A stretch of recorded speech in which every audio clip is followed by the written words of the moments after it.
मैं हूं गरिमा और आप देख रहे हैं बिहार का number 1 news network TV Republic time के साथ। तो आइए जानते हैं बिहार की ताजा खबरें। सही जमाबंदी को विपक्षी के प्रभाव में आके गलत ढंग से रद्द कर पुनः जमाबंदी को दर्ज कराने की मांग को लेके जो जमीन करता है, जब पुराना जमींदाता है, उनका कहना है कि हम आत्मदाह करेंगे चाह रहे हैं। हम इनसे जानते हैं आखिर इनको क्या ऐसा परेशानी आ गया है, ये पुनः फिर से जमाबंदी को चालू करवाना चाहते हैं। क्या नाम हुआ आपका?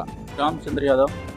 ये बताइए, आपके द्वारा बताया गया है कि कुछ पेपर में भी और कुछ न्यूज़ चैनल पे चल रहा है कि आप 4 तारीख को आत्मदाह करने जा रहे हैं। जी, हम तो आत्मदाह करने जा रहे हैं 4 तारीख को, 4/6 को, 4/6 को हम समाहरणालय जा रहे हैं आत्मदाह करने के लिए। ये मेरी ज़मीन से जुड़ी मामला है, बगल के ही। आखिर आप ये बताइए, इतना जल्दी आप ऐसा क्यों फैसला ले लिए कि हम आत्मदाह करेंगे? प्रशासन या जो कानून है उनका आप सहारा लेते?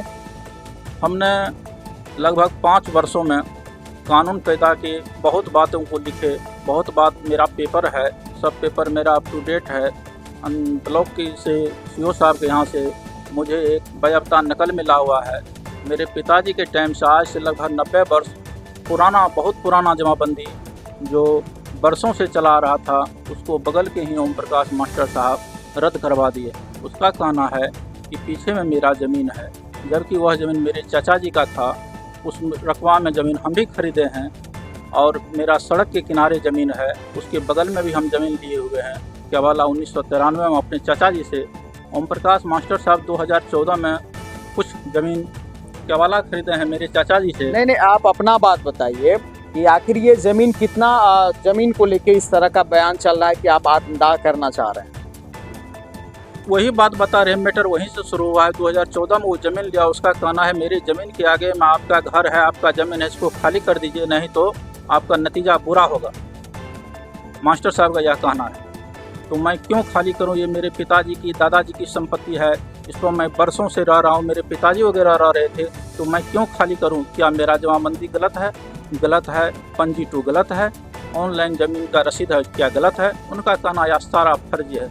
उनके पास पैसा है, उनके पॉकेट में अफसर रहते हैं, वो जो चाहते हैं सो करते हैं। क्या मेरा इतना सारा पेपर जो है गलत है? अगर गलत है तो सीओ साहब, एडीएम साहब, ऑनलाइन ऑफलाइन जमाबंदी जो चल रहा है गलत कैसे है वो हमको समझा दें। मैंने आपका ये भी दूसरा भी आरोप है कि जब आखिर वो ज़मीन का रसीद हमें कटता है, जमाबंदी जब हमारे नाम से चल रहा है, तो आखिर हमें क्यों कट रहा है? जी, मेरा यही कहना है कि जब बरसों जब पुराना हमारा ज़मीन जब जमाबंदी हमारा रद्द हो गया, इनसे पहले क्यों हमारा रसीद कट रहा था? जी, मेरा यही कहना है। अच्छा, जब रद्द हुआ उसके बाद आपका रसीद कट रहा है? नहीं, तब से नहीं कट रहा है। ये कब से आपका रसीद बंद हो गया है? 2023 के बाद मेरा रसीद नहीं कट रहा है। डीएम साहब का आदेश है कि यह जमाबंदी की जो भी ज़मीन है वो सीओ साहब के संरक्षण में रहेंगे। किस बेसिक पे जमाबंदी को रद्द किया गया है? उसका कहना है कि ये गैर मजरूबा आम ज़मीन है।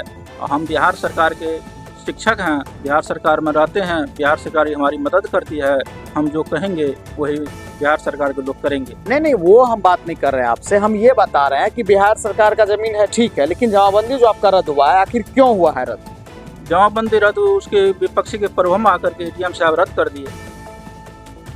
मैंने कानून में ऐसा नहीं लिखा हुआ कि जमाबंदी रद्द होगा। कानून में ऐसा नहीं है। जो लॉन्ग रनिंग जमाबंदी है, झारखंड कोर्ट का भी ऐसा आदेश है, बिहार उच्च न्यायालय का भी ऐसा आदेश है। जो पुराना लॉन्ग रनिंग जमाबंदी को रद्द करने का अधिकार किसी के पास नहीं है। देखिए, हम सबसे पहले ये जानना चाहेंगे, आप इतना बड़ा कदम जो उठा लिए हैं, जमाबंदी आपका रद्द हो गया है, उनके बाद जो आप आत्मदाह, कल समरनालय में 4 तारीख आखिरी दिन है, आज कल जा रहे हैं आप आत्मदाह करने के लिए, इसकी सूचना आप कहाँ पे पहले दिए हुए थे? हम ये लगा के तीसरी बार सूचना राष्ट्रपति साहब तक को दिए हुए, यहाँ से लगातार सीमा बाय सीमा हर आदमी को हम सूचना दिए हुए हैं। यानी आपने राष्ट्रपति तक को पत्र लिखा है? जी। क्या उस पर अभी तक कोई सुनवाई हुआ है प्रशासनिक? अभी तक किसी भी प्रकार का सुनवाई नहीं आया है। इसलिए कल जो है दिन के 1 बजे हम आत्मदाह सारा परिवार करने जा रहे हैं। बताना चाहेंगे जो प्रशासन है, आप गंभीरता से इस चीज़ को लीजिए। कल 4 तारीख है और इन्होंने, रामचंद्र यादव ने खुद बताया है कि हम 4 तारीख को आत्मदाह करेंगे। जब तक कि आप इनसे पहले ये चिट्ठी भी दिए हैं और राष्ट्रपति तक इनका चिट्ठी गया है, आखिर इनके चिट्ठी पे सुनवाई अभी तक क्यों नहीं हुआ है? आखिर गलत ही बेसिस पे क्यों ना हो या सही बेसिस पे, कम से कम इसको जो न्याय मिलना चाहिए, सही या गलत, उनका कम से कम इसको चिट्ठी या कोई पत्र आके इनको संपुष्ट कर देते कि नहीं आपका जमीन इस तरह से ऐसे हुआ है या जमाबंदी आपका रद्द हुआ है। लेकिन ये आत्मदाह करना सबसे बड़ी बात हो जाएगी। देखना होगा कल प्रशासन क्या इस चीज़ को लेकर रामचंद्र यादव को रोकते हैं या फिर इसे आश्वासन मिलता है नेक्स्ट तारीख के लिए।